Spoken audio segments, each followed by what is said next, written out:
হঠাৎ করেই দেশে চলছে যৌথ বাহিনীর অভিযান। এই যৌথ বাহিনীটা কি, কেন হচ্ছেই বা এই যৌথ বাহিনীর অভিযান? আসুন জেনে নেওয়া যাক। বাংলাদেশের অবৈধ অস্ত্র উদ্ধারে বুধবার থেকে শুরু হচ্ছে যৌথ বাহিনীর অভিযান। গত মঙ্গলবার ছিল সব ধরনের অস্ত্র জমা দেওয়ার শেষ দিন। সরকার 15 বছরের শাসনামলে বেসামরিক জনগণকে দেওয়া আগ্নেয়াস্ত্রের লাইসেন্স স্থগিত করেছে এবং এই অস্ত্রগুলো থানায় জমা দিতে বলা হয়েছিল। শেখ হাসিনা সরকারের পতনের পর দেশের বিভিন্ন থানায় হামলা হয় এবং লুটপাট করা হয় অস্ত্র ও গোলাবারুদ। এ সমস্ত লুট করা অস্ত্র ফেরত দেওয়ার সময়সীমাও মঙ্গলবার বেঁধে দেওয়া হয়েছিল। স্বরাষ্ট্র উপদেষ্টা রোববার অবৈধ অস্ত্র উদ্ধারের এই অভিযানের ঘোষণা দেন।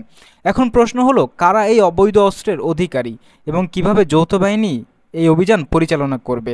আওয়ামী লীগ সরকারের সময় বিভিন্ন সময় বৈধ অস্ত্রের অবৈধ ব্যবহার দেখা গিয়েছে, বিশেষ করে বিরোধী পক্ষকে দমন করতে, ছাত্র আন্দোলন এবং বিভিন্ন রাজনৈতিক বিক্ষোভের সময় আওয়ামী লীগের নেতাকর্মীরা বৈধ এবং অবৈধ অস্ত্র নিয়ে আন্দোলনকারীদের উপর চড়াও হয়েছেন, যা সামাজিক যোগাযোগ মাধ্যমে রীতিমতো আলোড়ন সৃষ্টি করেছিল। দেশজুড়ে 500 থানায় হামলা, অস্ত্র লুট ও পুলিশের কার্যক্রমে বিপর্যয়ের ফলে দেশের আইনশৃঙ্খলা পরিস্থিতি সংকটে পড়ে। এর মধ্যে 25 আগস্ট সরকার সব লাইসেন্সকৃত অস্ত্র স্থগিত করে এবং লুট করা অস্ত্র ফেরত দেওয়ার নির্দেশ দেয়। যেসব অস্ত্র জমা দেওয়া হয়নি সেগুলো জব্দ করার জন্য অভিযান পরিচালিত হচ্ছে। পুলিশ সদর দপ্তর জানিয়েছে, লুট হওয়া অস্ত্র ও গোলাবারুদের সঠিক সংখ্যা মঙ্গলবারের পর জানা যাবে। তবে ইতিমধ্যে 3880টি অস্ত্র এবং লক্ষাধিক গুলি উদ্ধার করা হয়েছে।